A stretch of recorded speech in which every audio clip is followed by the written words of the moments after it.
Notorious Pharma bro Martin Shkreli made a sob-filled plea for leniency but ended up getting sentenced Friday to 7 years in prison for federal fraud charges related to hedge funds and a drug company that he once ran. "The one person to blame for me being here today is me," a choked-up Shkreli told a judge before she imposed the prison term in Brooklyn, New York, federal court. "Not the government. There is no conspiracy to take down Martin Shkreli. I took down Martin Shkreli with my disgraceful and shameful actions.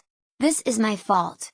I am no victim here," Shkreli said, before breaking down into tears as he promised not to let his lawyer Benjamin Brafman down in his efforts to contribute to society. "Do not feel bad for me," Shkreli told the packed courtroom that included supporters and family members, many of whom had written letters asking Judge Kyo Matsumoto to spare him from a harsh sentence. And he had a message for the investors he duped. "I am terribly sorry I lost your trust. You deserve far better.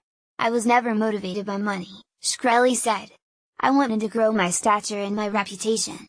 I am here because of my gross, stupid and negligent mistakes I made." The 7-year sentence, to which Shkreli listened impassively, was significantly higher than the 18-month maximum requested by defense lawyers.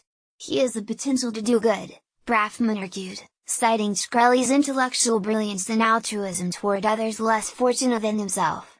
"He shouldn't be sentenced simply for being Martin Shkreli."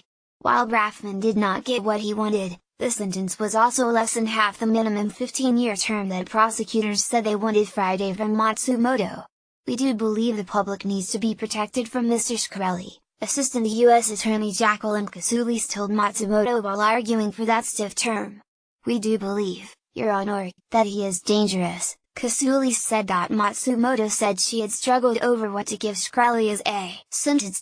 In a lengthy lead-up to announcing her decision, the judge noted Shkreli's upbringing in a household that included an abusive father, his problems with panic attacks, his charitable contributions to individuals and groups, and his talent for picking stocks and for scientific research. But Matsumoto also detailed Shkreli's years-long series of sophisticated financial deceptions, his foul-mouthed boasts of having threatened to render a former employee and his family homeless, and his emailed statements from prison saying he would do anything necessary to win a light prison term. She urged Shkreli to continue teaching inmates math, finance and other subjects, as he has in recent months.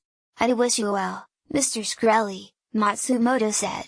"Thank you very much, Your Honor," he responded. Shkreli, who will get credit for 6 months he has already spent in jail since shortly after his conviction, also was sentenced to 3 years of probation after his release and ordered to pay a $75,000 fine. There is no parole in the federal prison system, but Shkreli could be released after having served almost 6 years, due to credit for good conduct. The judge had already ordered Shkreli, who will turn 35 on March 17, to forfeit nearly $7.4 million to the federal government. And she ordered him to obtain mental health counseling while on probation. A psychological examination of Shkreli performed before his sentencing found that he suffered from generalized anxiety disorder, major depressive disorder and an unspecified personality disorder. Shkreli also had revealed that he was drinking 7 to 8 alcoholic beverages per day after he was indicted in the case in late 2015 to deal with his anxiety.